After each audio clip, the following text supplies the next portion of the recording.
The first time I noticed something was wrong, my hands were already shaking as I clicked through what should have been my quarterly budget presentation. There, on slide 12, where my carefully researched cost projections should have been, was a graph showing our department overspending by $43,000. Numbers I had never seen before. Numbers that made me look completely incompetent in front of the entire executive board. Before I tell you this incredible story that nearly destroyed my 20-year career, please hit like and subscribe. I'd love to know in the comments which city you're watching from and whether you've ever experienced workplace sabotage yourself. My name is Margaret Ellis. I'm 52 years old, and I never imagined that someone I trusted like a younger sister would systematically try to destroy everything I'd built. For the past 8 months, I've been living in a nightmare that started with small, seemingly innocent mistakes and escalated into something so calculated and vicious that I still wake up at 3 a.m. with my heart pounding, replaying every detail. Let me take you back to the beginning, when I still believed in the goodness of people, especially people I'd mentored and loved. I've worked at Meridian Financial Services for nearly 2 decades, climbing my way up from junior analyst to senior director of budget operations. It's not a glamorous job, but I'm good at it. Really good.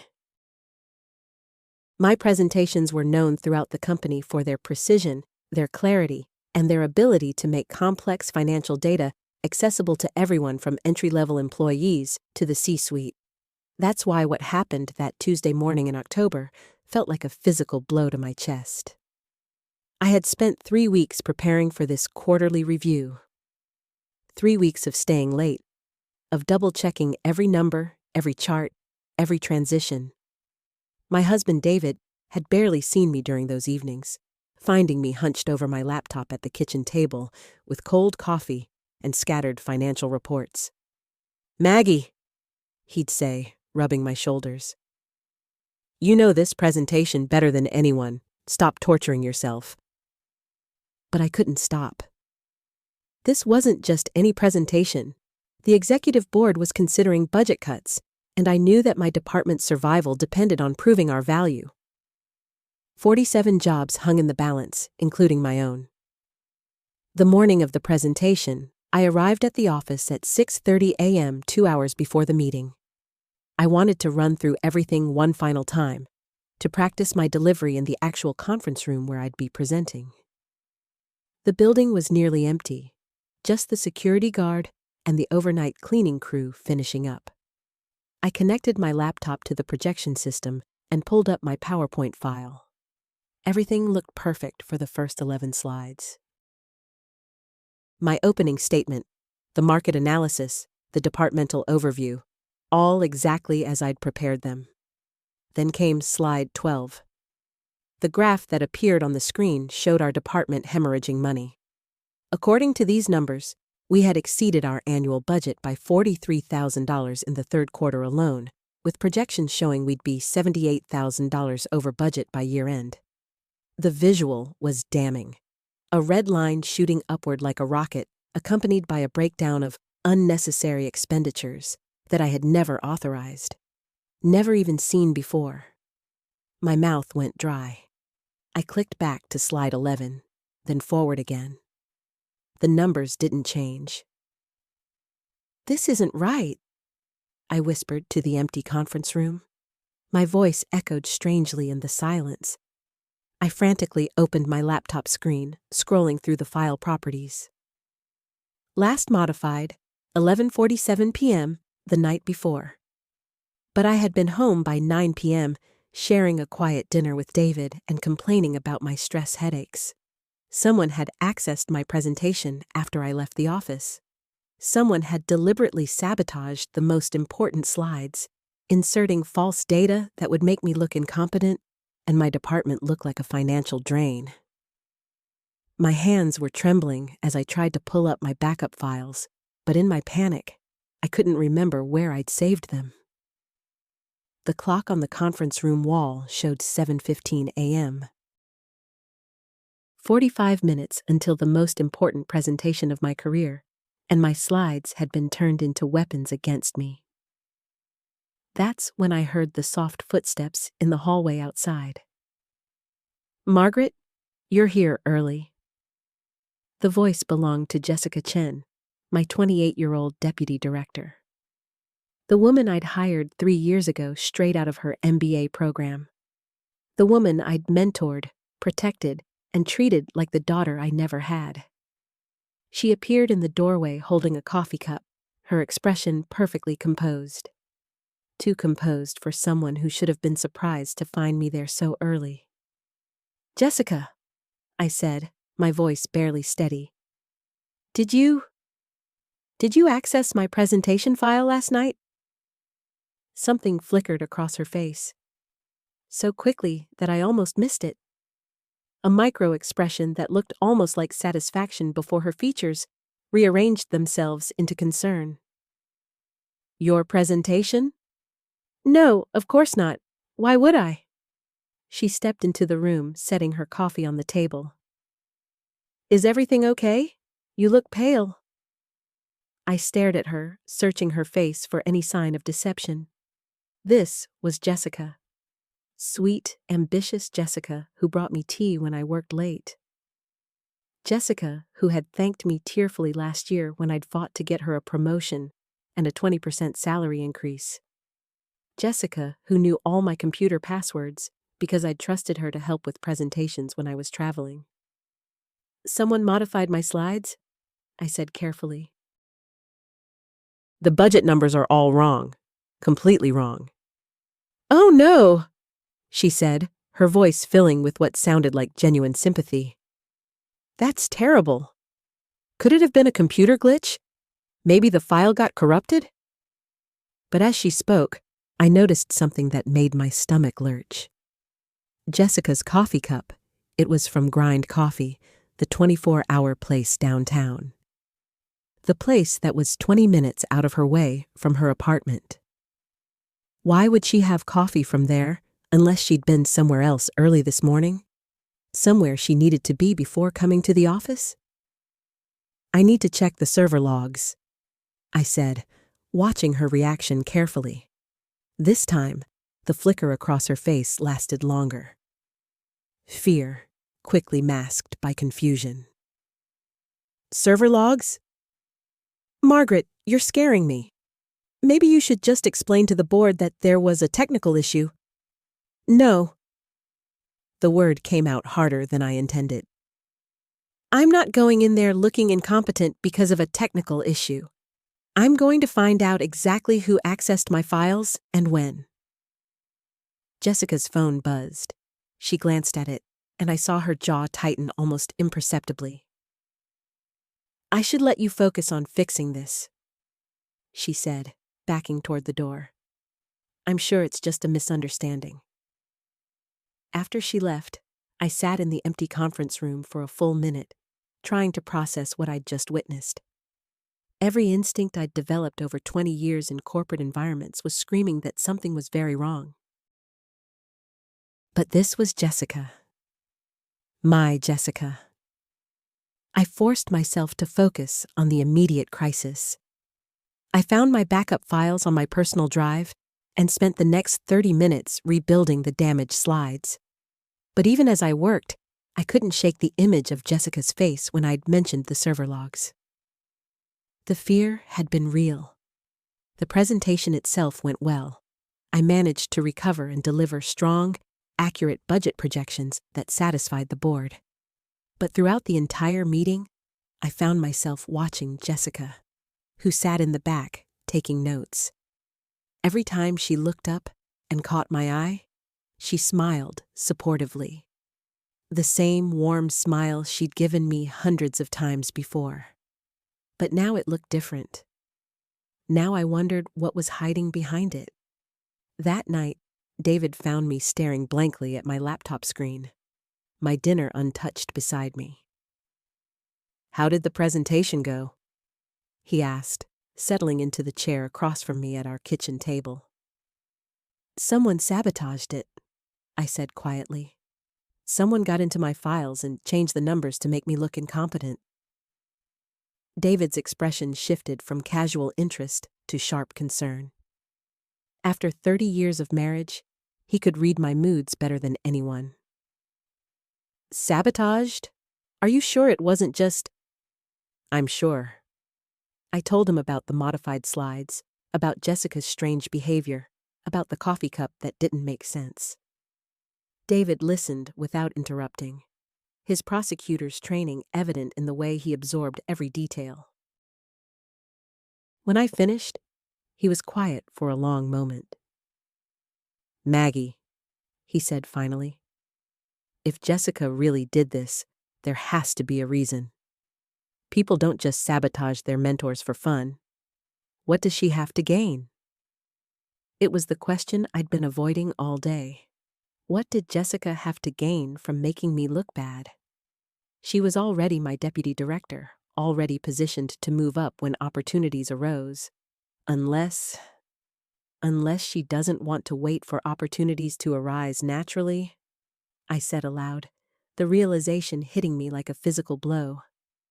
David nodded grimly.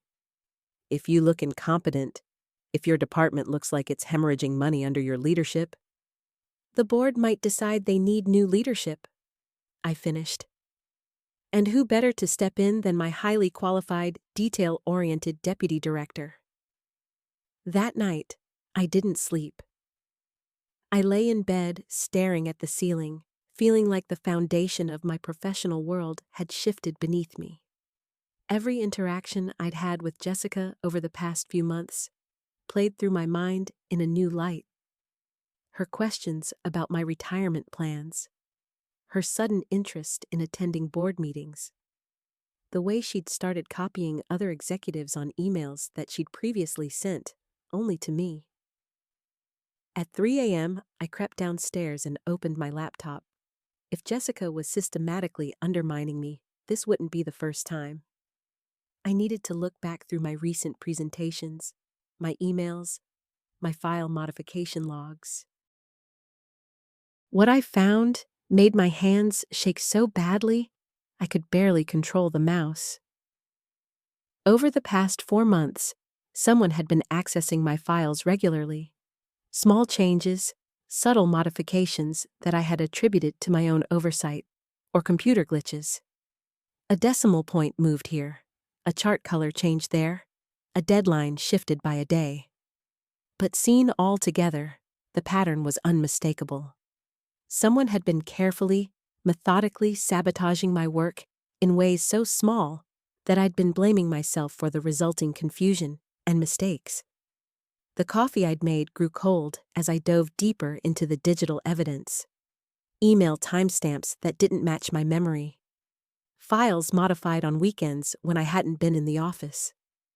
Presentation materials that had been accessed from computers other than my own. I was building a case, piece by piece, that someone I loved and trusted had been systematically destroying my reputation and my career. But what I discovered next changed everything and made me realize that the sabotaged presentation was just the beginning of something much, much worse. By morning, I felt like I'd aged a decade. My reflection in the bathroom mirror showed hollow eyes and skin that had taken on a grayish pallor. My hands still trembled as I applied concealer under my eyes, trying to hide the evidence of my sleepless night. "You look terrible," David said gently, appearing behind me in the mirror. His own face was creased with worry lines that seemed to have deepened overnight. "Maybe you should stay home today." "I can't." My voice came out as a croak. "If I don't show up, it'll look like I'm falling apart. That's exactly what she wants." David's reflection met my eyes. "What she wants?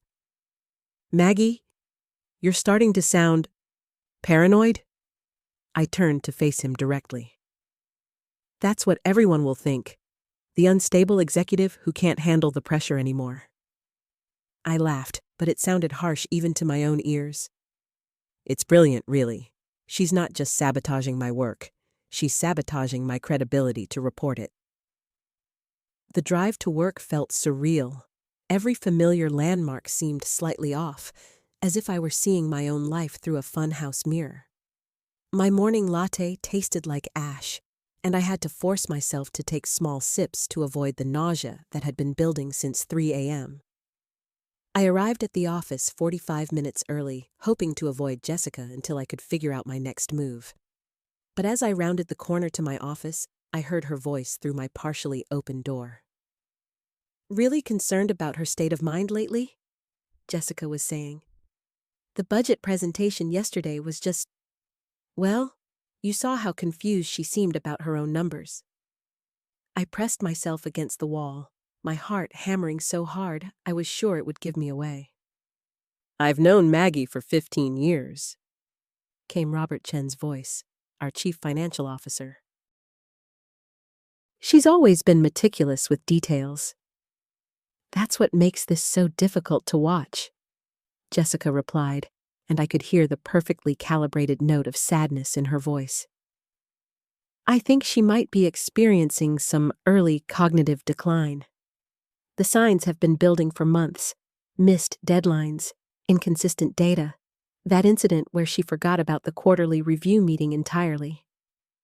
I bit my lip so hard I tasted blood. I had never forgotten about the quarterly review. Jessica had told me it had been moved to the following week. A lie, I now realized. "Have you talked to her about it?" Robert asked. "I've tried to cover for her as much as possible. She's been such a wonderful mentor, and I hate to see her reputation suffer. But I'm worried that my loyalty might be doing more harm than good. What if the board notices? What if it reflects poorly on the entire department?" The calculating manipulation in her words made my stomach lurch. I stumbled toward the bathroom, barely making it to a stall, before vomiting up the small amount of coffee I'd managed to drink. As I knelt on the cold tile floor, shaking and sweating, the full scope of Jessica's strategy became crystal clear. She wasn't just changing my files, she was crafting a narrative. The narrative of a declining executive whose deputy director was valiantly trying to hold things together.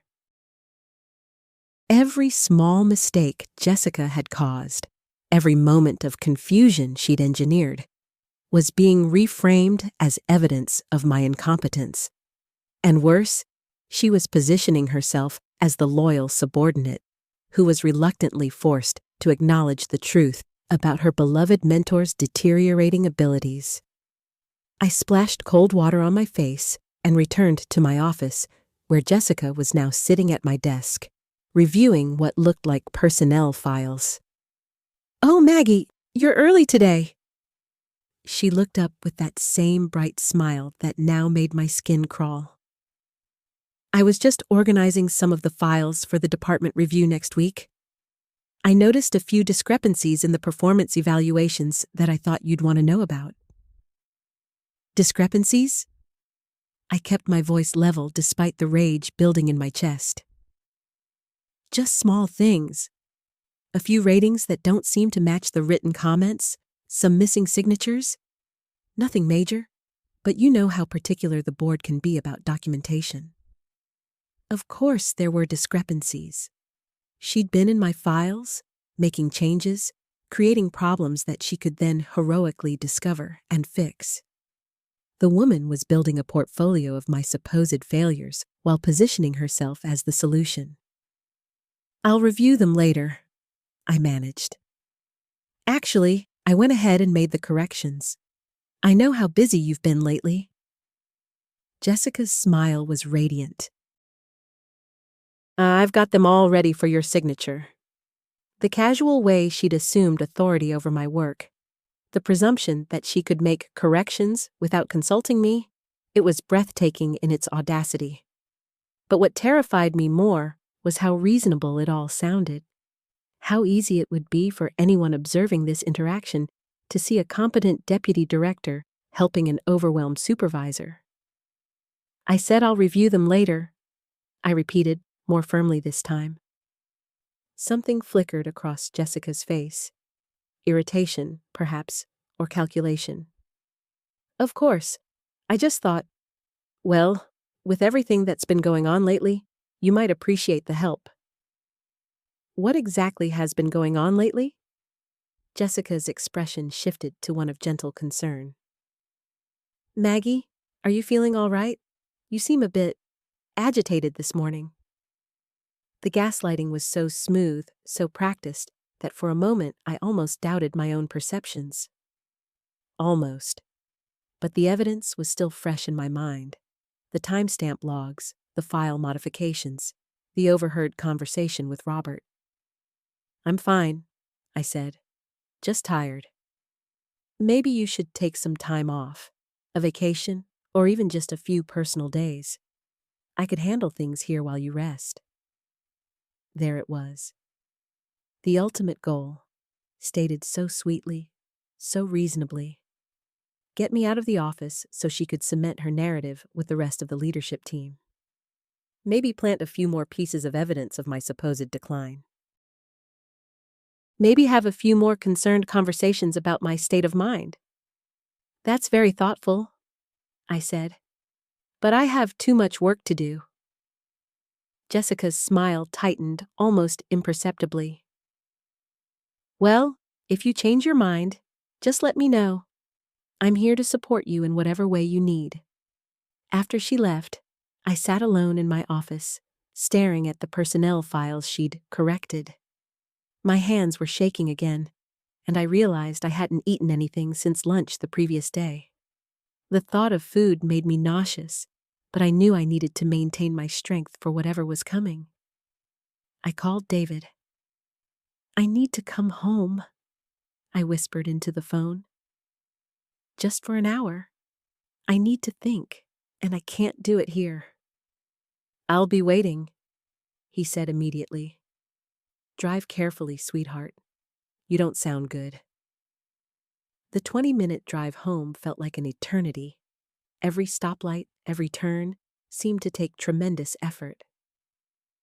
By the time I pulled into our driveway, my shirt was soaked with sweat despite the cool October morning. David met me at the door, took one look at my face, and pulled me into his arms. For the first time since yesterday's meeting, I let myself cry. She's destroying me, I sobbed against his shoulder. Not just my career, me. She's making everyone think I'm losing my mind. David held me until the shaking stopped, then led me to the kitchen and made me sit down while he prepared scrambled eggs and toast. The simple, nurturing gesture almost made me cry again. Tell me what happened this morning, he said, setting the plate in front of me. I forced myself to eat while I described the overheard conversation. Jessica's casual takeover of my responsibilities, the personnel files. David listened with the same intense focus he'd once brought to preparing for court cases. She's good, he said finally. Professionally good.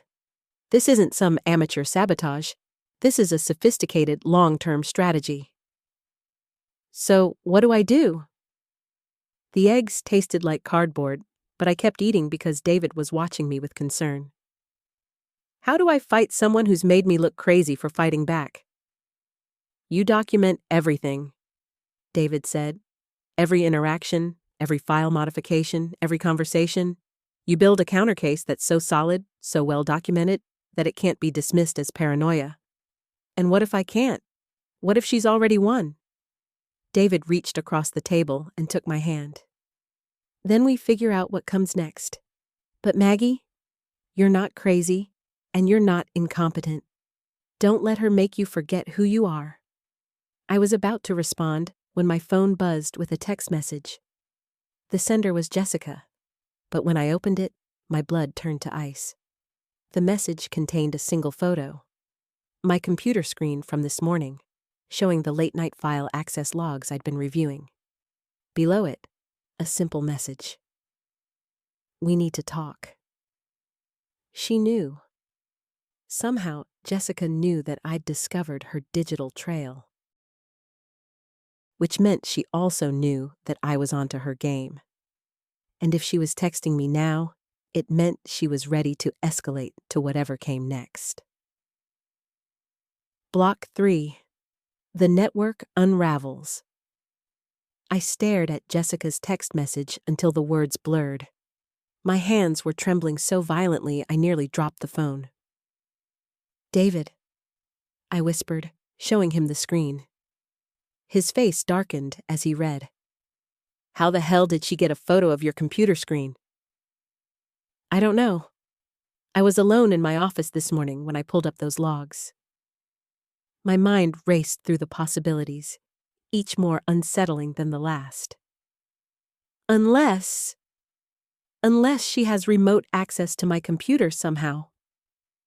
Or someone else was there. Someone you didn't notice. The thought made my stomach lurch. I pushed the remaining eggs around my plate, unable to take another bite. What does "we need to talk" even mean? Is that a threat? Before David could answer, my phone rang. Jessica's name flashed on the screen. I looked at David, who nodded grimly. He pressed the speaker button and gestured for me to answer.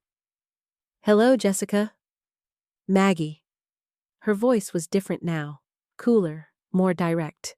The pretense of concerned colleague had evaporated. "I think we've moved past the point where we can pretend this isn't happening." "I don't know what you mean." A soft laugh. "Of course you do. You've been digging, haven't you?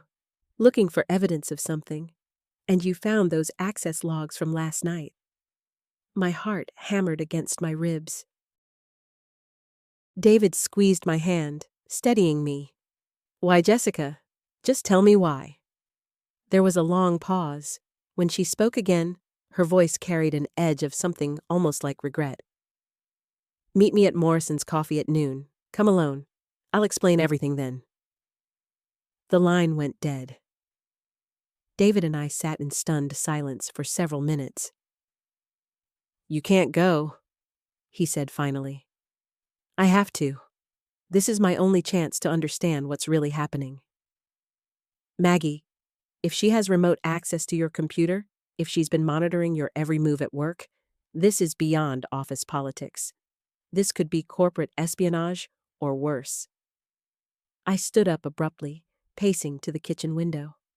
Outside, our neighbor Mrs. Chen was tending her garden, completely absorbed in the simple task of pruning roses.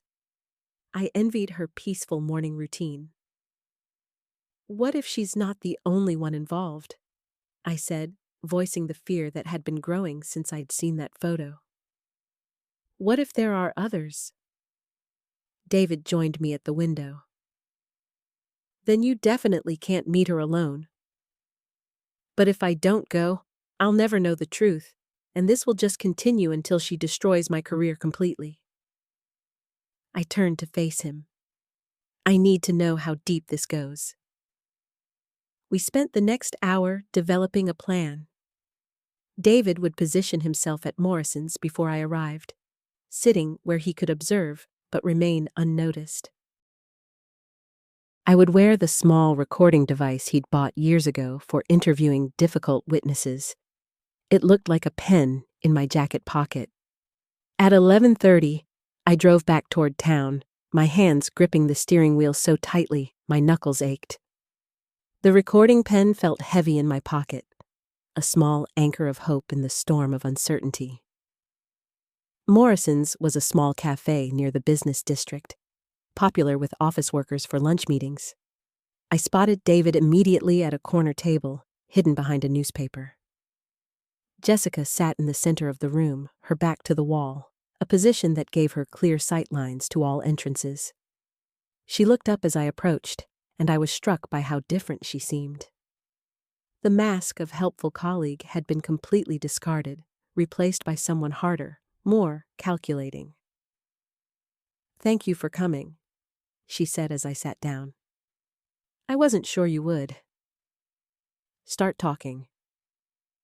Jessica signaled the waitress for coffee, buying herself time. When we were alone again, she leaned forward slightly. "This isn't personal, Maggie. I want you to understand that first. Sabotaging my work isn't personal, it's business. You were in the way of something much larger than your quarterly presentations. A chill ran down my spine. What do you mean, larger? The Henderson account, the Morrison Industries contract, the Blackwood merger. She listed them like items on a shopping list. All deals you were positioned to influence or oversee. All worth millions to the company. Those deals went through just fine. They went through the way they needed to go through. With you distracted and discredited, other people could guide the negotiations. The implication hit me like a physical blow. Other people? You mean people who were being paid to influence those deals? Jessica's silence was answer enough. Who else? I demanded. Who else is involved in this? Does it matter? It's already done. The contracts are signed. The money has changed hands. Your role in this is finished. I thought about Tom Mitchell's casual dismissal of my concerns, Miranda Walsh's convenient absences during crucial meetings, even Robert's quick acceptance of Jessica's explanations. How many of them had known? How long has this been going on?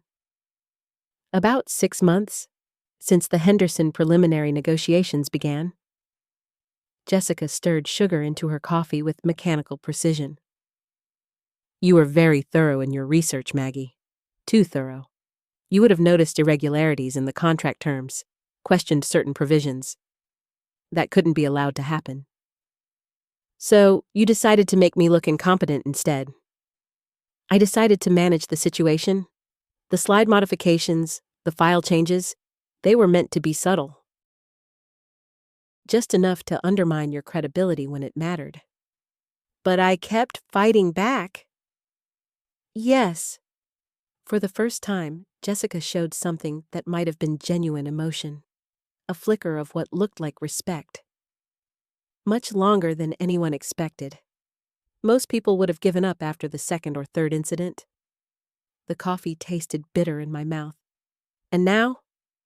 Now it's over. The deals are complete. You can go back to your normal work, and this all goes away. Just like that? I pretend none of this happened? Jessica's eyes hardened. That would be the smart choice. And if I don't make the smart choice? She reached into her purse and pulled out a manila folder, sliding it across the table.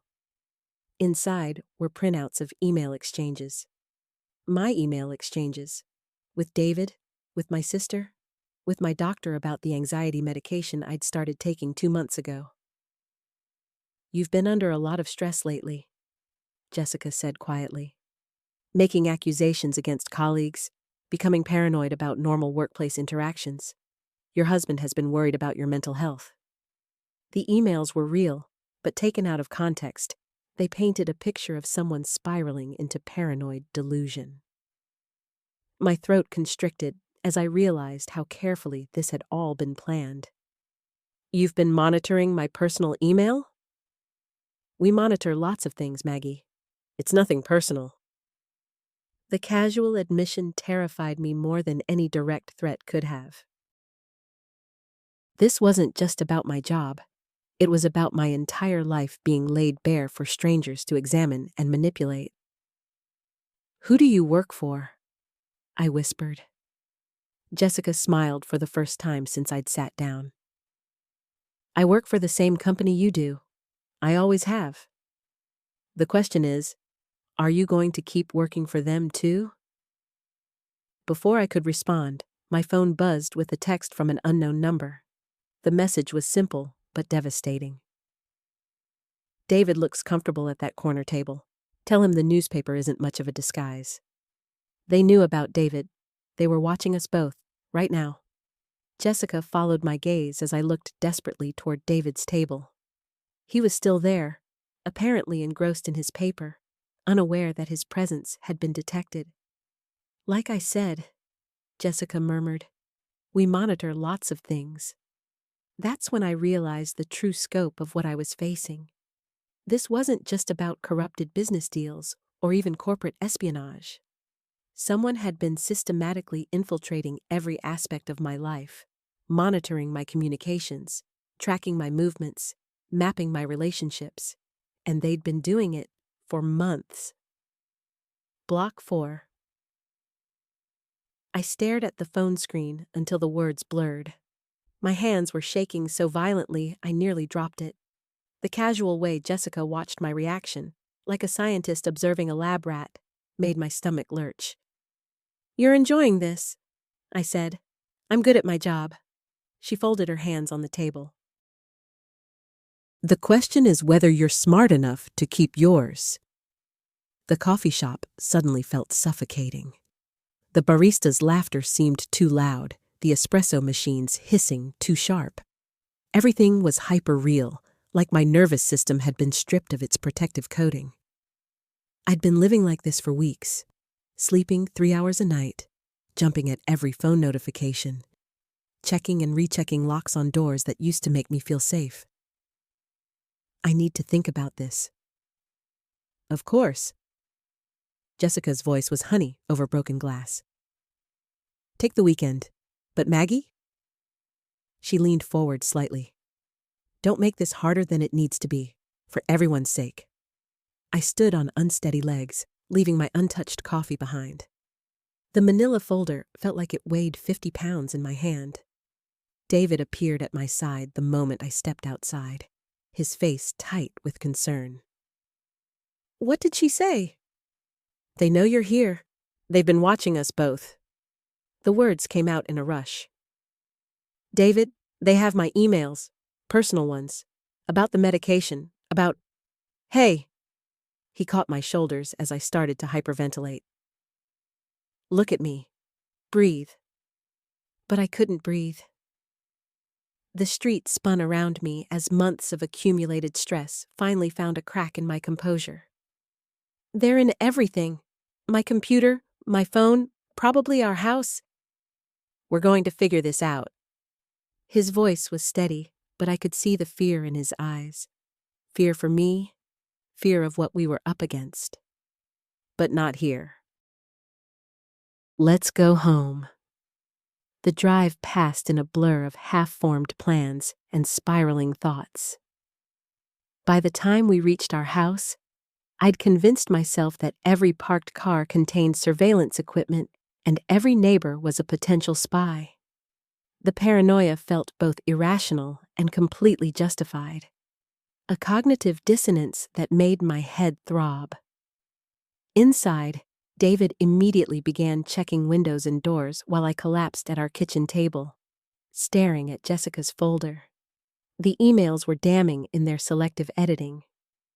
My frustrated vent to my sister about people at work conspiring against me looked delusional without context.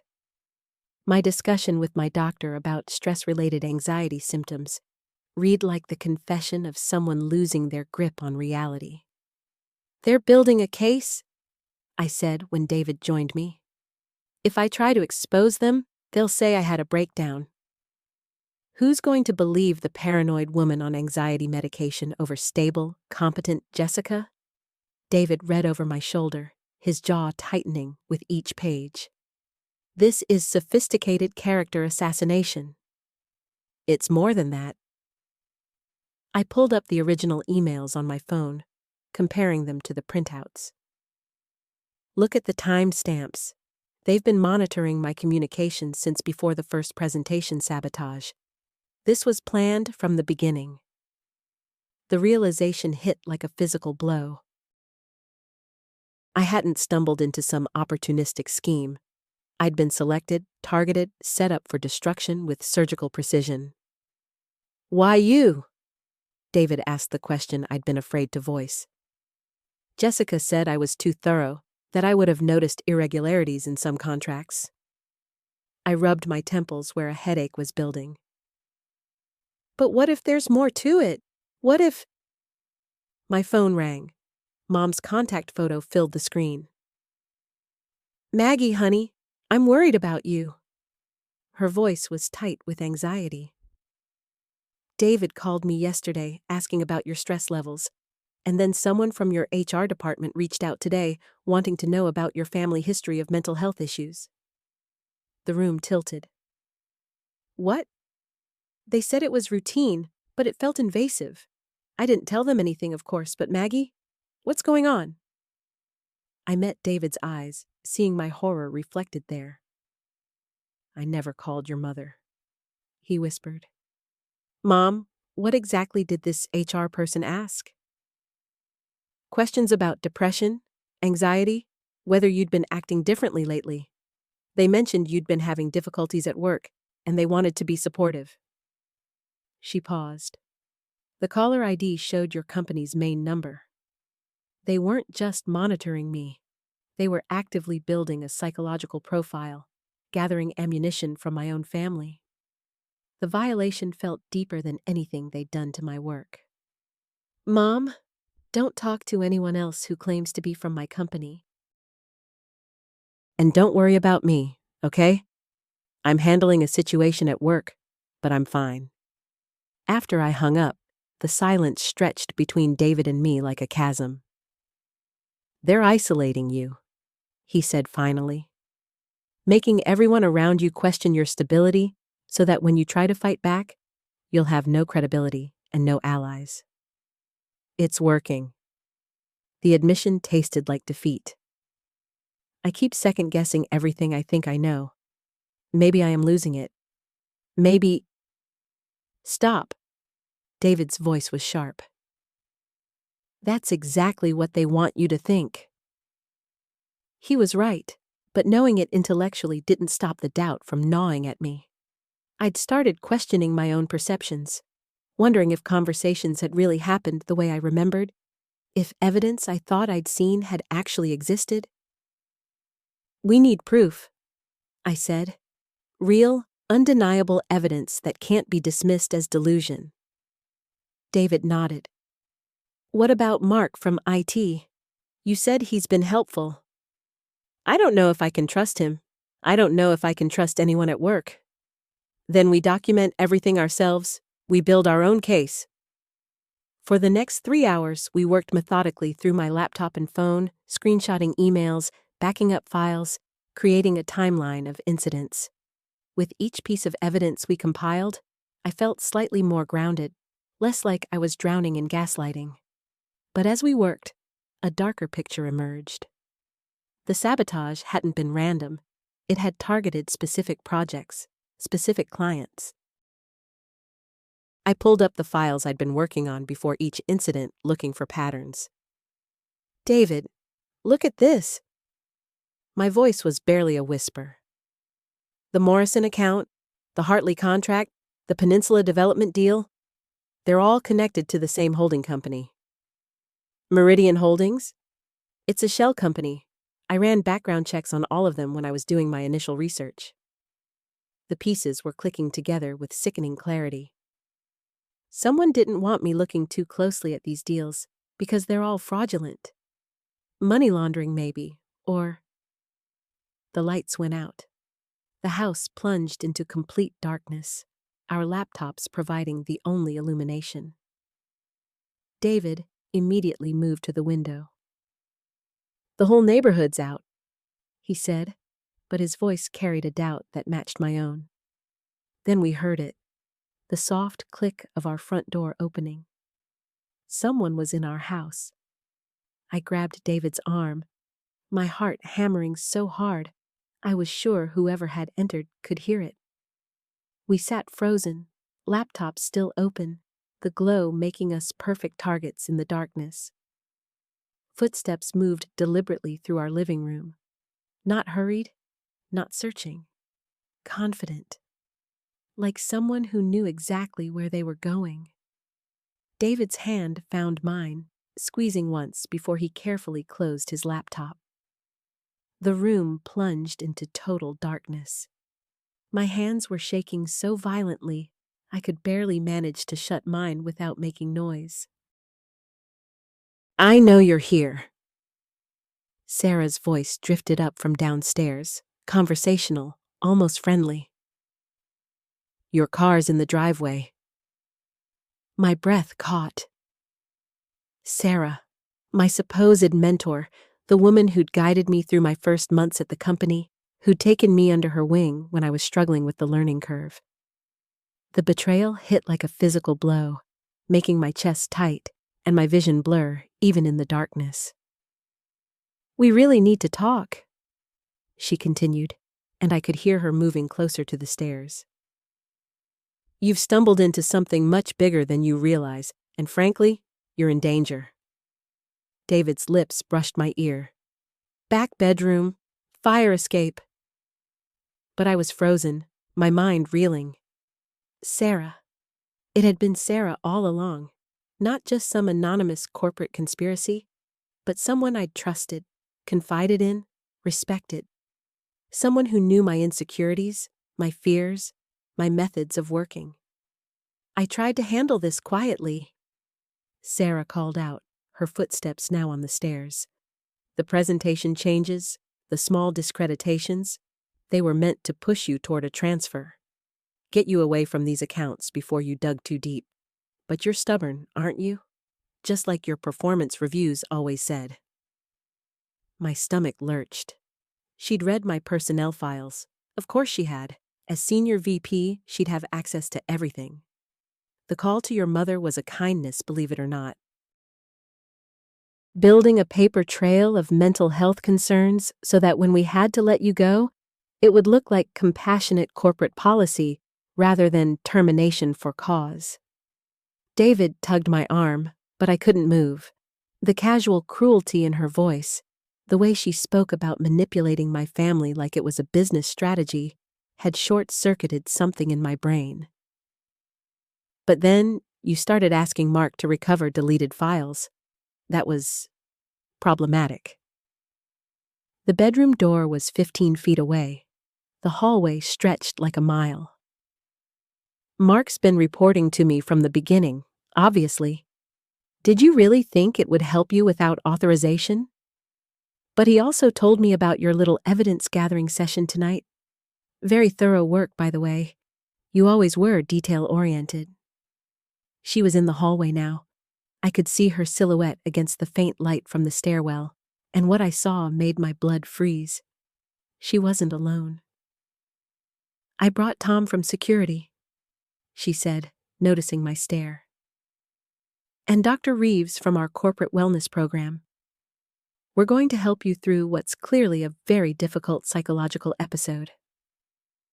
Dr. Reeves stepped forward, and in the dim light I could see him holding something, a medical bag. "The beauty of a corporate wellness intervention," Sarah continued, "is that it's all documented as employee care. Concerned colleagues, worried about a valued employee who's been showing signs of paranoid delusions, work-related anxiety, possible substance abuse. I'm not. My voice came out as a croak. Talking to yourself in meetings, claiming your presentations were altered when IT logs show no unauthorized access, accusing coworkers of conspiracy, becoming increasingly isolated and defensive. Sarah's tone was patient, therapeutic. Your mother confirmed you've been calling her in distress, making wild accusations about the company. The gaslighting was so complete, so seamlessly constructed, that for a moment I almost believed it myself. Maybe I was losing my mind. Maybe none of this was real. Then David's hand squeezed mine again, and I remembered. We had evidence. Screenshots, timelines, proof. "Where's your laptop?" Sarah asked, as if reading my thoughts. "Tom, check the bedroom." My laptop, with everything we'd compiled, everything that proved I wasn't crazy. "You know what the really elegant part is?" Sarah moved closer, and I could smell her perfume, the same scent I'd associated with safety and mentorship for months. "Even if you try to tell people what really happened, who's going to believe you? A woman who had a documented psychotic break, who was hospitalized for her own safety, who lost her job due to mental health issues?" The hospitalization. They were planning to have me committed. Dr. Reeves specializes in these kinds of corporate interventions. Voluntary admission is so much cleaner than involuntary, don't you think? Less paperwork. I'll never— Oh, you will.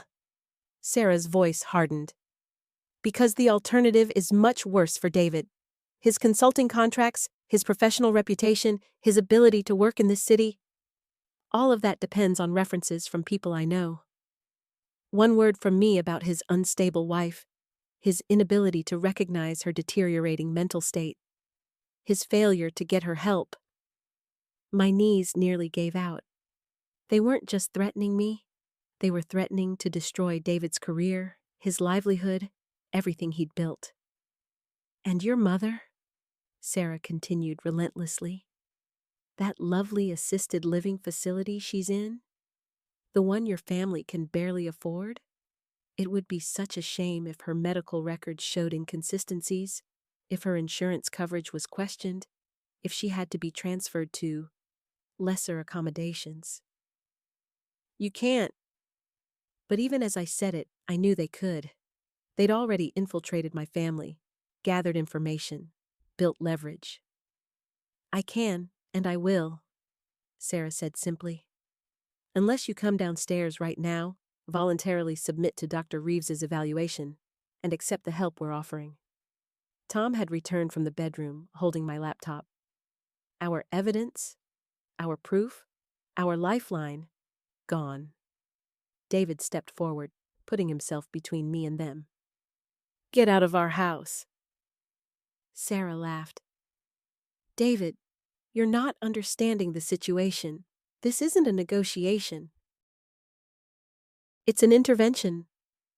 We're here to help your wife before she hurts herself or someone else. She's not mentally ill, and you know it. Do I? Because from where I stand, she's exhibiting classic paranoid delusions, corporate conspiracy theories, claims of elaborate persecution, accusations against respected colleagues. And now she's drawn you into her fantasy. The worst part was how reasonable she sounded, how caring. If I didn't know better, I might believe she was genuinely concerned about my well-being. You have 30 seconds. Dr. Reeves spoke for the first time, his voice clinical and cold. Voluntary admission, full cooperation with treatment, and your family stays safe. Or we call the police about a mentally unstable individual who's been making threats against her employer, and things get much more complicated for everyone. What threats? David demanded. The ones she made during her breakdown at the office tomorrow morning, Sarah said smoothly. When she shows up erratic and aggressive, forcing security to call for help. Very sad, really. The stress of her performance issues finally pushed her over the edge. They had it all planned. Even if we ran, even if we hid, they'd execute their strategy, and I'd be branded as unstable. My family would pay the price for my resistance. 15 seconds, Dr. Reeves said. I looked at David, saw the anguish in his eyes, the impossible choice we were facing. Comply, and I disappeared into their system, probably permanently. Resist, and everyone I loved would be destroyed. I need to think. Time's up, Sarah said. Tom stepped forward, and I saw the syringe in Dr. Reeves' hand. That's when David grabbed the baseball bat we kept by the bedroom door and swung it directly at the hallway light fixture. Glass exploded everywhere as the house plunged into complete darkness, and David shouted, "The window! Now!" But as I stumbled toward the bedroom, I heard Sarah's voice, calm and satisfied. Perfect! Assault with a deadly weapon. That makes everything so much easier. Block 6, building the case. The darkness lasted exactly 4 seconds before emergency lighting kicked in, bathing everything in harsh red. David stood frozen, bat still raised, as we all stared at each other in the hellish glow. Interesting choice, Sarah said, brushing glass from her shoulder. Tom, document the property damage. Dr. Reeves, Note the aggressive episode in the home environment. My heart hammered against my ribs as the reality hit me. They'd planned for resistance. The emergency lighting, the calm responses. This was just another scenario they'd prepared for. "David, put the bat down," I whispered. "You're making it worse." "Making it worse?" His voice cracked. "They broke into our house. They're threatening to drug you." Dr. Reeves stepped forward, syringe still visible. "Mr. Chen, I understand you're protective of your wife, but this kind of enablement isn't helping her recovery." "Recovery from what? Being good at her job?" Sarah's expression shifted to something almost resembling pity. "David, has she told you about the incident 3 months ago, when she attacked Marcus in the parking garage?" "That never happened," I said immediately. "Security footage says otherwise. Marcus was too kind to press charges, but we have it all documented. The escalating paranoia, the verbal outbursts, the physical aggression." David looked at me, and I saw the first flicker of doubt. "Jess? I never attacked anyone. I've never even been alone with Marcus in a parking garage." But even as I said it, I wondered, had they fabricated footage? In our digital age, how hard would that be? Tom was photographing everything. The broken glass, David with the bat, me backing toward the window, building their narrative in real time. "Here's what's going to happen," Sarah continued. "Dr. Reeves is going to administer a mild sedative to help with Jess's anxiety. We'll transport her to Willowbrook Behavioral Health for a standard 72-hour evaluation. Very routine, very professional. And if we refuse, you've already committed assault with a deadly weapon. Tom has it documented. But we're reasonable people. We understand you're under stress. Comply now, and we'll note that you were cooperative once you understood the severity of your wife's condition." The trap was perfect. Resist, and David faced criminal charges. Comply, and I disappeared into a psychiatric facility where they could keep me indefinitely, discredit anything I said as delusional rambling. But as Dr. Reeves stepped closer with the syringe, my phone buzzed with a text. Then another. Then a flood of them. Sarah's phone rang. She answered with irritation. "What? No, we're handling it. What do you mean it's live?" Tom's phone started buzzing too. His face went pale as he looked at the screen. "What's live?" Sarah demanded. My phone was exploding with notifications. Missed calls from my sister, from colleagues, from numbers I didn't recognize.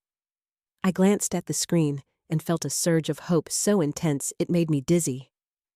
Elena, my brilliant, vengeful former coworker, had apparently been busier than I'd imagined. While they'd been orchestrating this intervention, she'd been executing her own plan. "The Henderson Industries live stream is trending on Twitter," Tom said, his voice tight.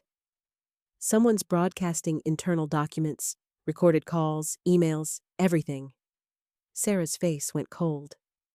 "Turn it off." "I can't. It's not our platform.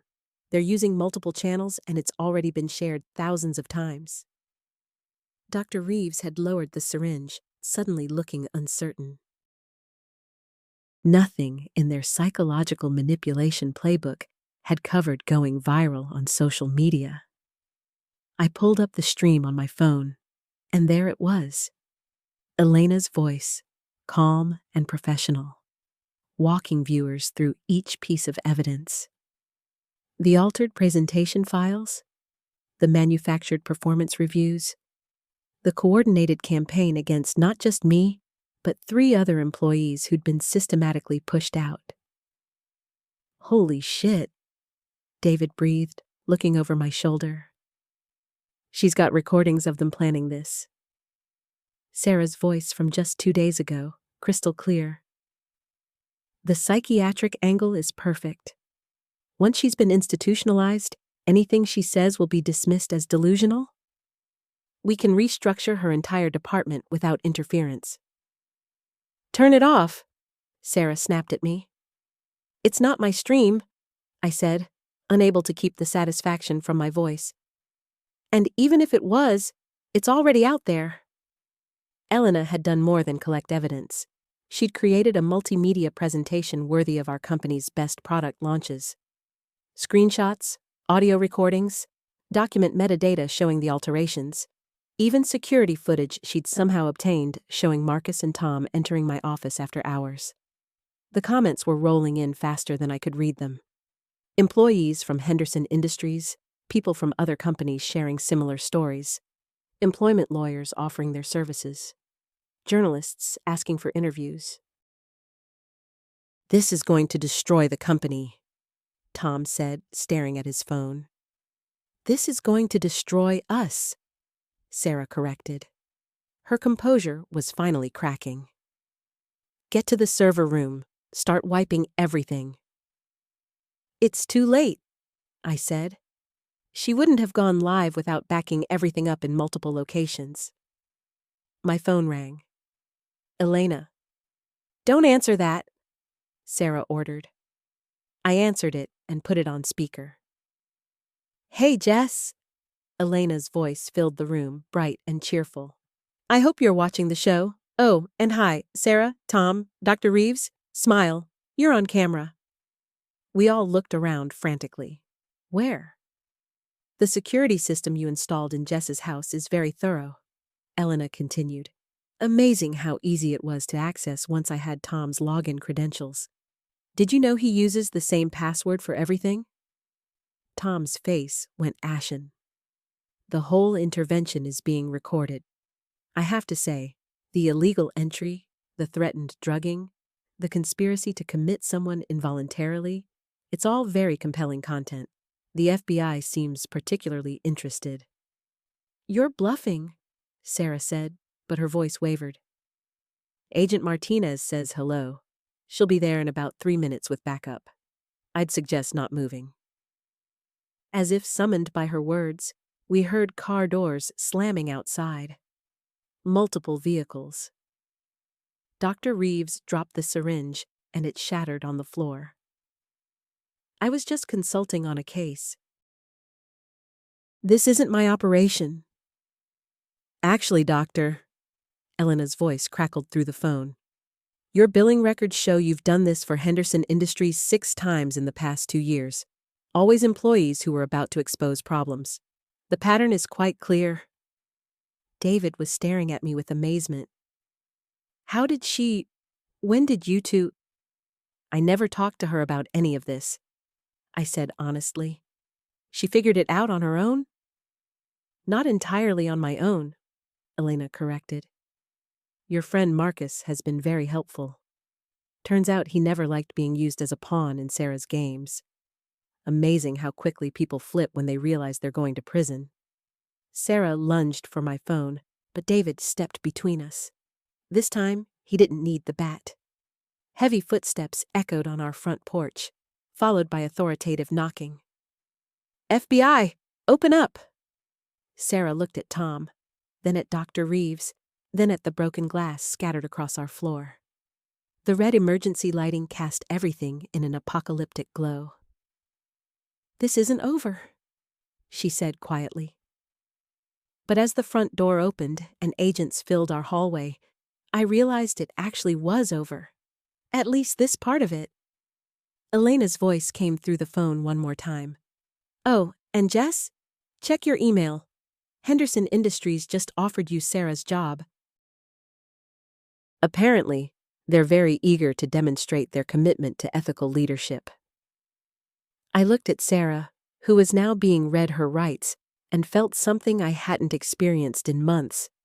The absence of fear. But as they led her away in handcuffs, she turned back one final time. Enjoy it while it lasts, she said. You have no idea how deep this goes. The agent escorting her frowned. Ma'am, you have the right to remain silent. I'd suggest using it. But her words sent a chill through me that had nothing to do with the broken window letting in the night air. How deep what goes? Block 7, The Deeper Web. The FBI left with 3 arrests, a shattered syringe, and boxes of evidence. But Sarah's parting words echoed in the sudden quiet of our house like a curse that wouldn't lift. "You have no idea how deep this goes." David was boarding up the broken window with plywood we'd found in the garage, the rhythmic hammering doing nothing to calm my racing thoughts. Each strike felt like punctuation to Sarah's warning. "She was just trying to mess with your head," he said, setting down the hammer. Classic manipulation tactic. But I could see the doubt in his eyes, too. The same doubt that had been growing in my chest since Agent Martinez handed me her card an hour ago. "We'll need you to come in tomorrow morning," she'd said. "There are some things about Henderson Industries you need to know before you make any decisions about that job offer." I'd been checking my email obsessively since Elena mentioned it. The offer was real. Sarah's position, her salary, her corner office. Everything I'd thought I wanted 6 months ago, when my biggest problem was corrupted PowerPoint files. Now it felt like a trap wrapped in gift paper. My phone buzzed. Elena. "Can you talk?" "Not on the phone. Meet me at Riverside Park South Entrance. Come alone." David read the message over my shoulder. "Absolutely not. After tonight? No way you're meeting anyone alone." "It's Elena. She just saved us from—" I gestured around our disaster zone of a living room. Red emergency lights still painted everything in hellish shadows. The power company wouldn't be out until morning. "She also somehow hacked Tom's passwords, accessed our security system, and coordinated with the FBI without telling you." "How long has she been watching us, Jess? How long has she been in our house electronically?" The question hit me like ice water. Elena had known about the intervention before it happened. She'd had Agent Martinez on standby. She'd orchestrated Tom's betrayal of Sarah. How much had she seen? How much had she heard? "I have to know what she knows," I said finally. "And what the FBI wouldn't tell me tonight." "Then we go together." "She said, come alone." "I don't care what she said." David's voice carried a hardness I'd never heard before. "My wife almost got drugged and committed tonight by people she trusted. We don't split up. Not anymore." The drive to Riverside Park took 15 minutes through empty streets. My hands shook on the steering wheel, delayed shock finally hitting as the adrenaline faded. Every shadow looked like a threat. Every car behind us might be following. I was starting to understand what paranoia actually felt like. Not the casual worry I'd called paranoia for months. This bone-deep certainty that danger lurked in every interaction, every decision, every moment of trust. Elena was waiting by the playground, a slim figure under the security lights. But as we got closer, I realized she wasn't alone. "You brought backup too," I called out. The man with her stepped forward. Late 50s, expensive suit, tired eyes. "Mrs. Chen, I'm Robert Hawkins, former CEO of Henderson Industries." Former. "I was terminated 3 hours ago," he continued. "Same time they offered you my former VP's job. Coincidence?" Elena's expression was grim. "Tell her about the program, Robert." He sat heavily on a park bench, suddenly looking older. "Henderson has been using what they call targeted psychological interventions for 5 years. Sarah's department. Employees who discover problems, who ask inconvenient questions, who refuse to look the other way, they get flagged." My mouth went dry. "How many people?" 23 that I know of. All diagnosed with stress-induced psychological breaks. All committed for evaluation. Most quit rather than fight the psychiatric holds when they got out." "And you allowed this?" His laugh was bitter. "I ordered it. I'm not here to play victim, Mrs. Chen. I'm here because 3 hours ago, I found out I was next on the list." Elena pulled out a tablet, swiped to a document. Henderson's quarterly board report. Look at page 47. I read the highlighted section twice before the words sank in. Robert Hawkins has become increasingly erratic and paranoid regarding standard corporate oversight procedures. Dr. Reeves recommends immediate intervention before his deteriorating mental state affects shareholder confidence.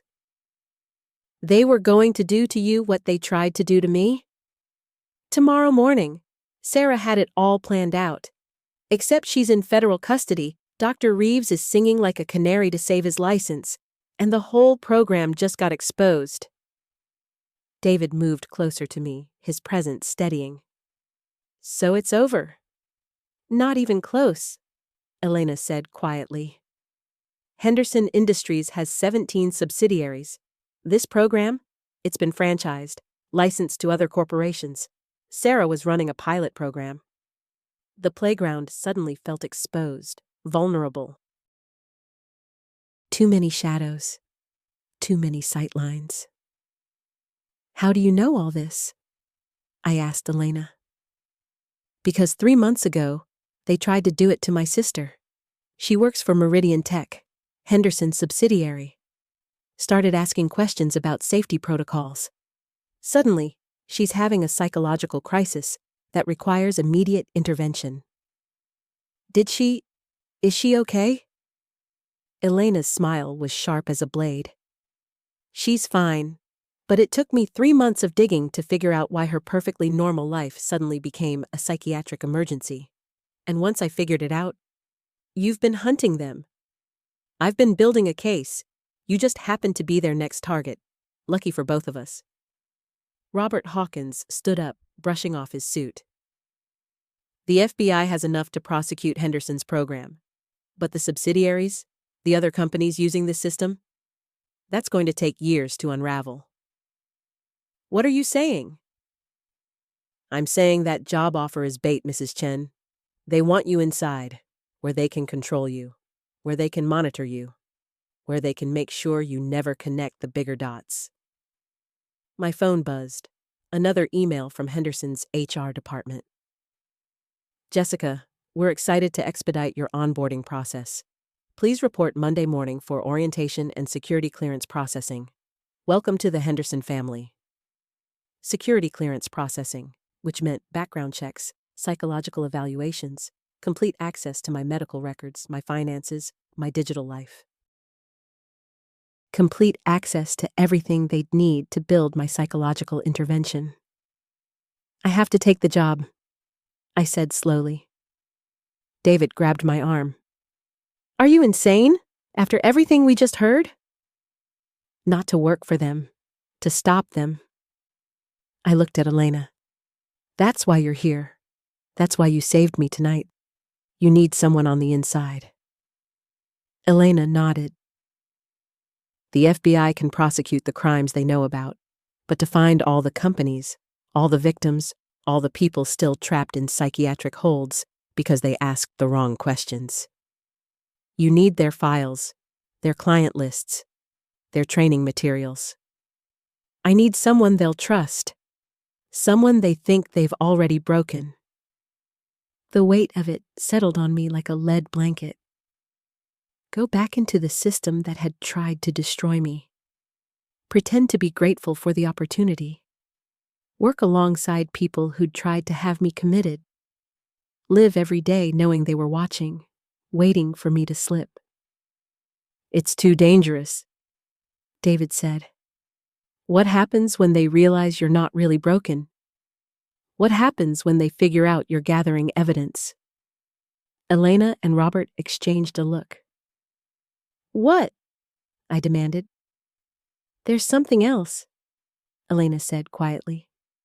About your original presentation, the one that started all this. She swiped to another document on her tablet.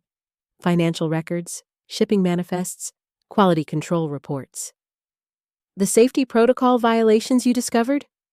They weren't random cost-cutting measures. Henderson has been systematically compromising safety systems across all their manufacturing subsidiaries. 17 facilities, 6 states. My blood went cold. Why? Insurance fraud. Planned accidents. They create the conditions for industrial incidents, then collect massive settlements while blaming equipment failure. People could die. People have died. 4 incidents in the past 18 months. The investigators found equipment failure, just like Henderson intended. But if you look at the pattern, she showed me the locations, the dates, the payout amounts. It's murder for profit, Robert said quietly. And I signed off on every policy change without understanding what I was approving.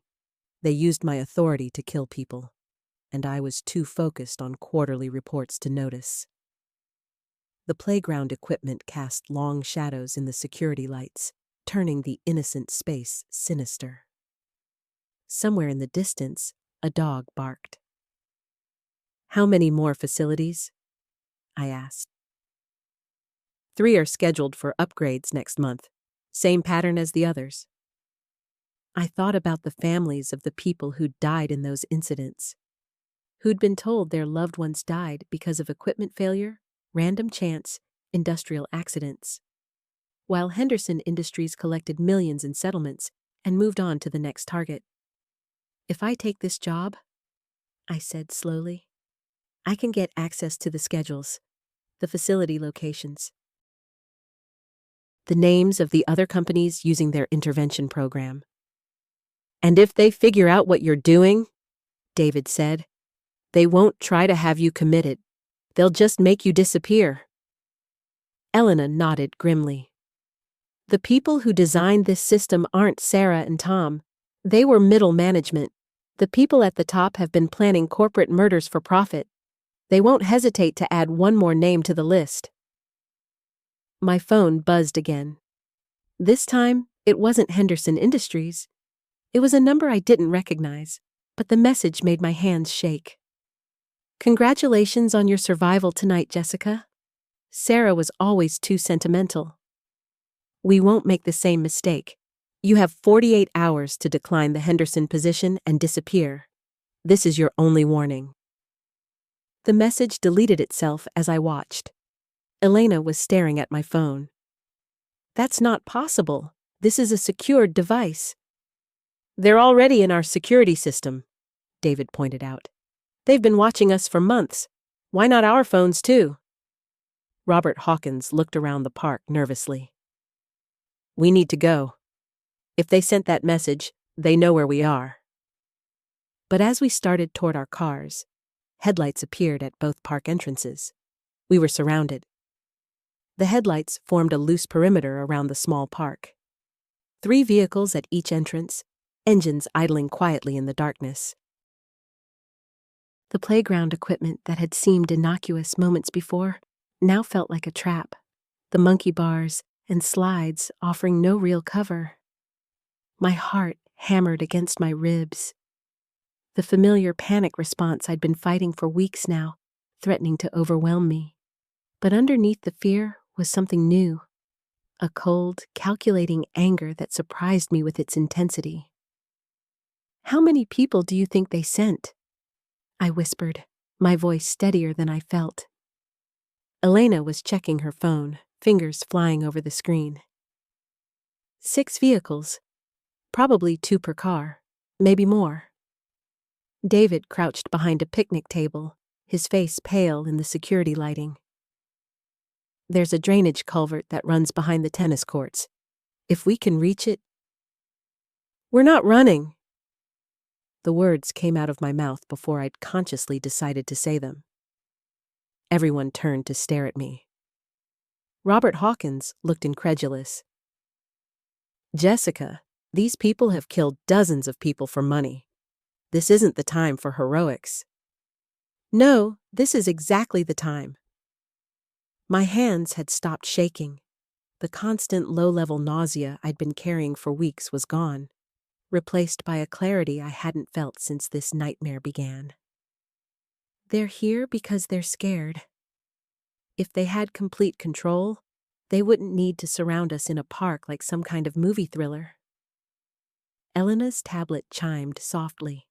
She glanced at it, then at me. The message you received? It didn't come through normal cellular networks. It was routed through the city's emergency broadcast system. They had to hack municipal infrastructure just to threaten you. Which means they're improvising. Their original plan failed when Sarah's manipulation didn't work. They're operating outside their comfort zone now. The headlights hadn't moved closer. The vehicles just sat there, engines running, waiting.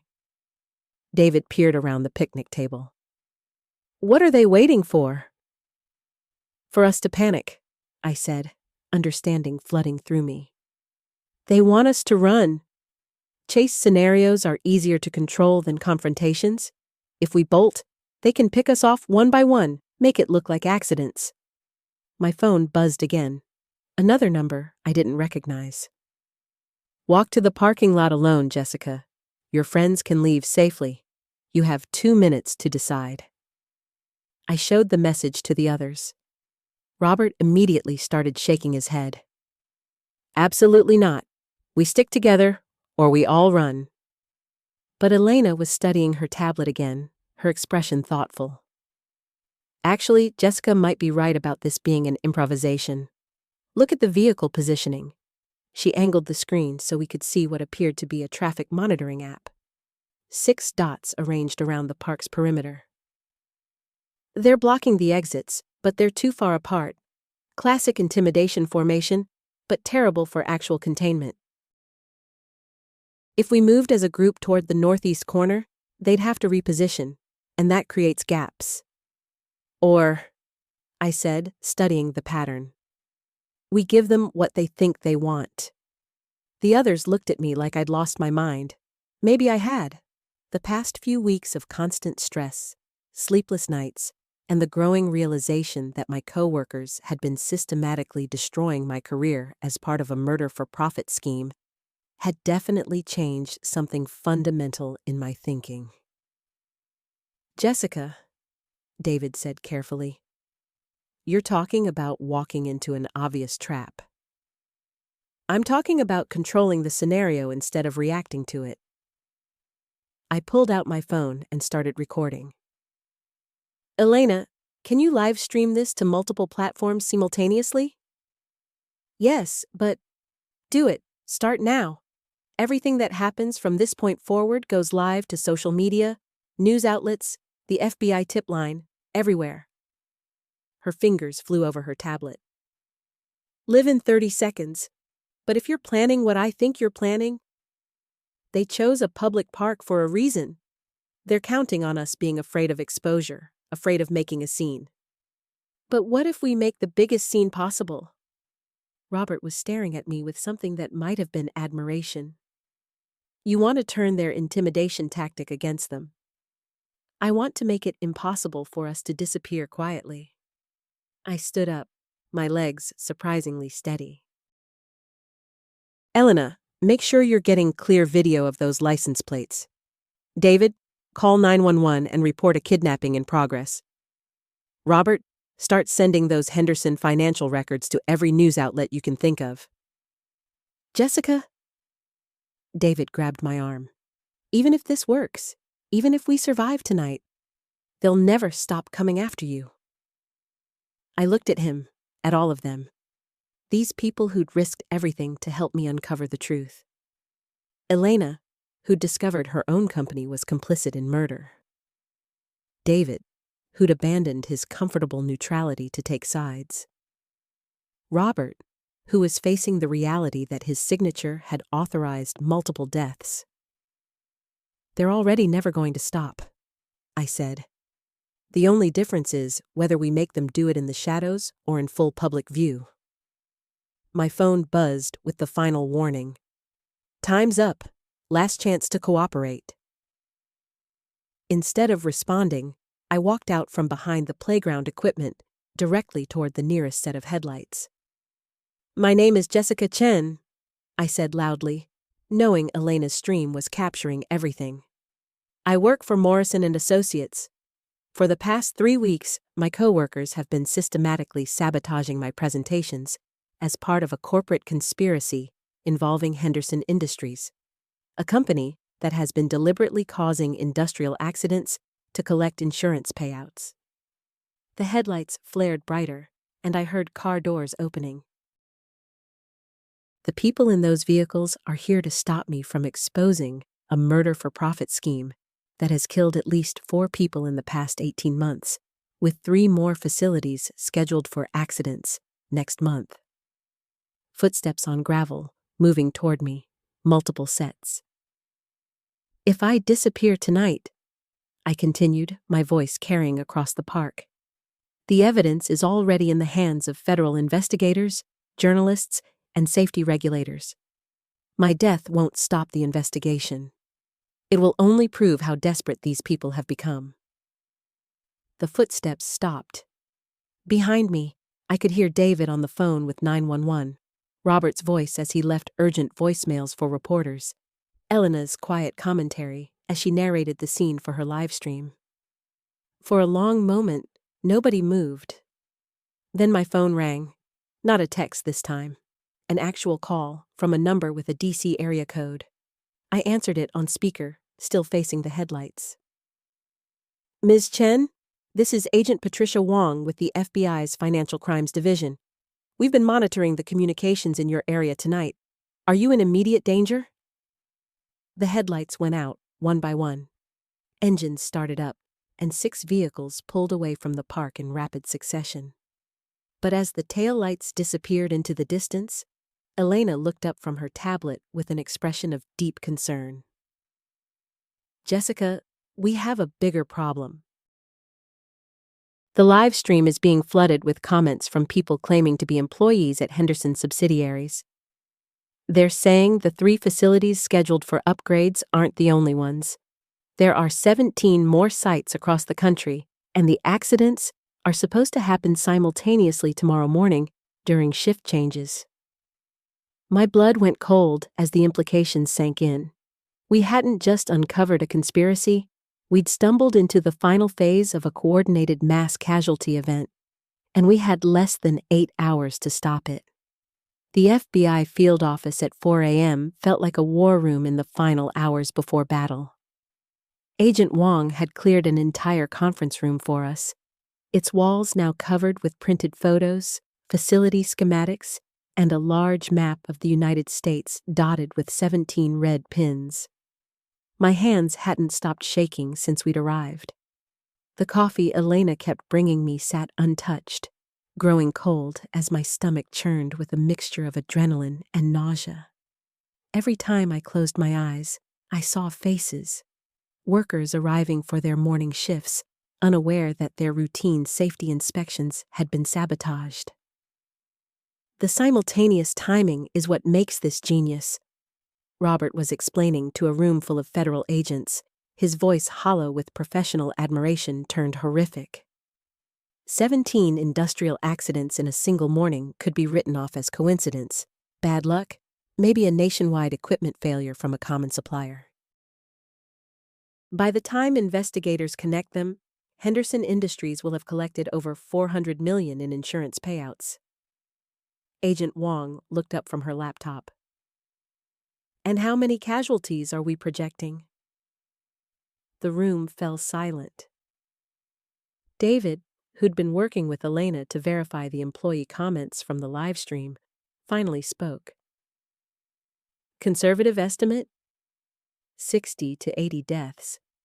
But if even one of these happens during a shift change at the chemical plants, he swallowed hard. We could be looking at hundreds. I felt the familiar wave of dizziness that had been hitting me all night. The physical manifestation of a mind struggling to process the scale of what we'd uncovered. 3 weeks ago, my biggest worry was whether Karen had deliberately moved my slide transition. Now I was sitting in an FBI office trying to prevent what amounted to an act of domestic terrorism. Jessica. Agent Wong's voice was gentle but urgent. I need you to walk through Morrison's client communication systems one more time. How would Karen and Marcus coordinate with Henderson's security team for something this complex? I closed my eyes, trying to think past the exhaustion and fear.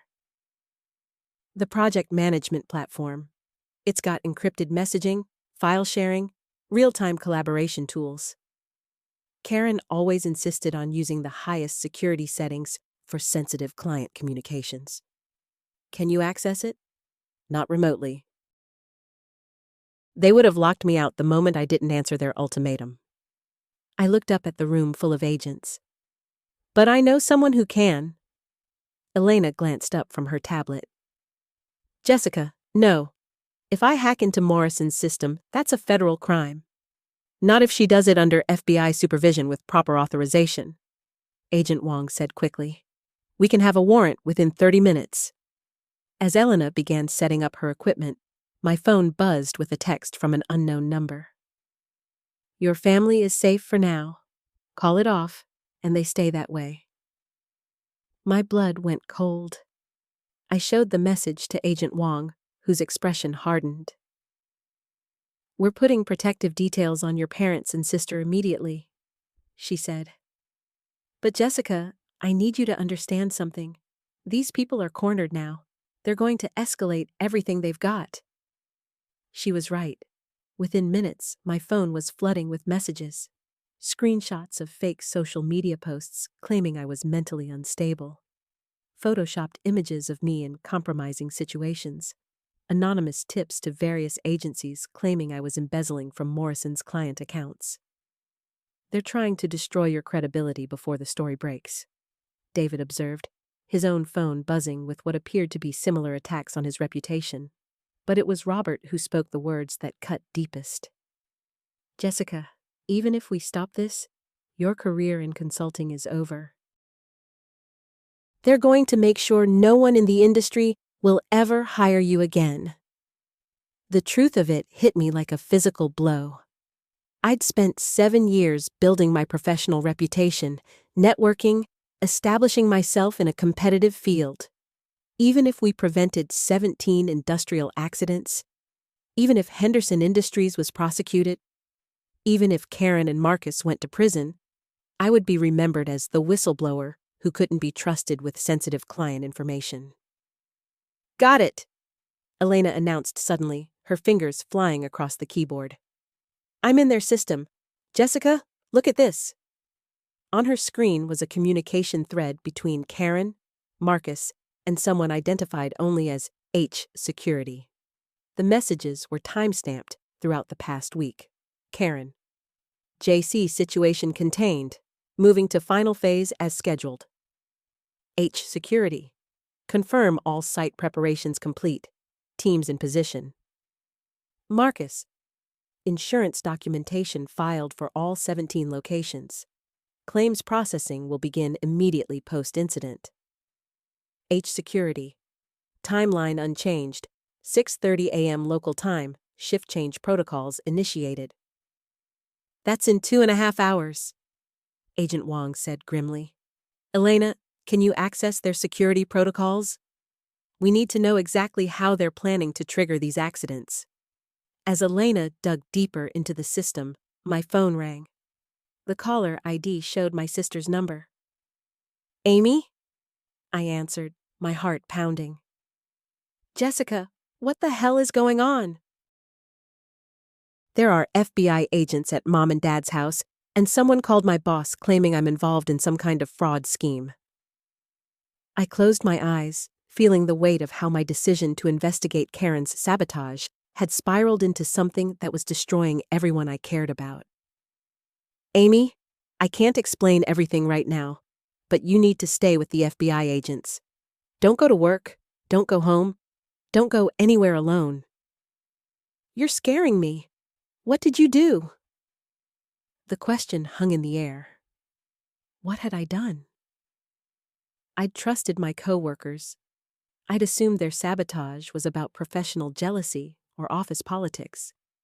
I'd been naive enough to think that standing up for myself would only affect my own career. She saved lives, Robert said firmly, having overheard the conversation. Whatever else happens, Jessica saved lives. But as Elena's screen suddenly went black, her access to Morrison's system abruptly terminated, I realized we might not have saved anyone yet. They know we're in, she said. The system just locked down completely. Agent Wong's phone was already ringing. She answered it, listened for 30 seconds, then hung up with a grim expression. That was our field office in Houston. Henderson's security team just accelerated their timeline. The first accident is happening now. The next 6 hours blurred together in a haze of sirens, phone calls, and the kind of coordination I'd only seen in disaster movies. Agent Wong worked with Houston field agents to evacuate the Henderson facility, where the explosion had occurred. Miraculously, her team's early warning had gotten most workers to safety. 3 people were hospitalized with burns, but no one died. I sat in the FBI office, watching news coverage of what reporters were calling an industrial accident under investigation, my hands trembling so badly I could barely hold my coffee cup. Elena sat beside me, her laptop showing a cascade of financial transactions as federal investigators traced the money trail connecting Henderson Industries to a network of insurance fraud spanning multiple states. Jessica, Agent Wong approached with a folder. We need you to identify voices on these recordings. She played audio files Elena had extracted before the system locked down. Conversations between Karen, Marcus, and several Henderson executives discussing not just the planned accidents, but their systematic recruitment of consultants in key positions to provide inside access to industrial sites across the country. My voice cracked as I confirmed the identities. That's Karen. That's definitely Marcus. Each recognition felt like naming accomplices in my own professional execution. Your coworkers' presentation sabotage wasn't about jealousy, Agent Wong explained. They needed you discredited and isolated so you couldn't interfere when they started using Morrison's client access for their real purpose. The slide alterations were psychological warfare, designed to make you doubt yourself and appear unreliable to management. Robert squeezed my shoulder. They turned you into the perfect scapegoat, paranoid, isolated, with a documented history of presentation problems. The full psychological manipulation hit me like a physical blow. Every time I'd questioned my own memory about my slides, every moment I'd wondered if stress was making me imagine things, every doubt about my own competence, all deliberately orchestrated. I need to call my sister, I said, my voice barely above a whisper. Amy answered on the first ring. The FBI agents explained some of it. Jesus, Jessica, you could have been killed. I know. I'm sorry your work got dragged into this. Forget work. Mom's making your favorite soup, and Dad's already researching lawyers in case you need legal representation. We're proud of you. I broke down crying for the first time since this began. Real tears, not the controlled tension I'd been carrying, but deep sobs that felt like they were releasing months of accumulated fear and isolation. Elena looked up from her laptop. The DOJ is filing charges. Karen Peterson and Marcus Chen are being arrested on federal conspiracy charges. The Henderson executives are looking at RICO violations. And Jessica, they found evidence of 6 other consultants at different firms who were being manipulated the same way. Over the following weeks, as the investigation unfolded publicly, the psychological toll became clear. I couldn't sleep without medication. Loud noises made me jump. I found myself obsessively checking my presentations dozens of times before meetings, unable to trust my own work. But something else emerged too, a clarity about workplace dynamics I'd never possessed before. 3 months later, I testified before a congressional committee on corporate fraud. Karen sat at the defendant's table, no longer the polished executive, but someone who looked smaller, diminished. Marcus had already pled guilty in exchange for cooperation. The manipulation was sophisticated, I explained to the committee. They didn't just change my slides, They gaslit me into questioning my own competence. They isolated me from colleagues who might have offered support. They created a psychological environment where I blamed myself for problems they were creating. Senator Williams leaned forward. What advice would you give to workers who suspect they're being sabotaged? I looked directly into the camera, thinking of everyone watching who might be experiencing similar workplace psychological warfare. Document everything. Screenshot your work before meetings. Keep personal copies of important files. Most importantly, trust your instincts. If someone's behavior toward you changes dramatically without explanation, if you're suddenly making mistakes you've never made before, if you feel like you're going crazy, you might not be imagining it. I paused, remembering my months of self-doubt. And reach out for help early. I waited too long because I was afraid of appearing paranoid. But isolation is exactly what manipulative people want. They count on you suffering in silence. The committee chair nodded. What's the most important thing people should understand? That workplace sabotage isn't always about the work itself. Sometimes you're being positioned for something bigger, and your professional destruction is just a tool in someone else's criminal enterprise. Trust yourself enough to investigate when something feels wrong. 6 months after testifying, I received a call from a consultant in Denver whose story sounded achingly familiar. Slides being altered, colleagues becoming distant, sudden performance issues after years of success. I saw your testimony, she said. I think it's happening to me. I guided her through the documentation process, connected her with Elena's cybersecurity firm, and watched as another corporate conspiracy unraveled, this time before anyone died.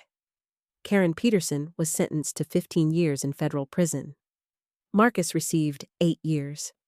Henderson Industries was dissolved, its assets distributed to victims' families and affected communities. I started my own consulting firm, specializing in corporate ethics and whistleblower protection.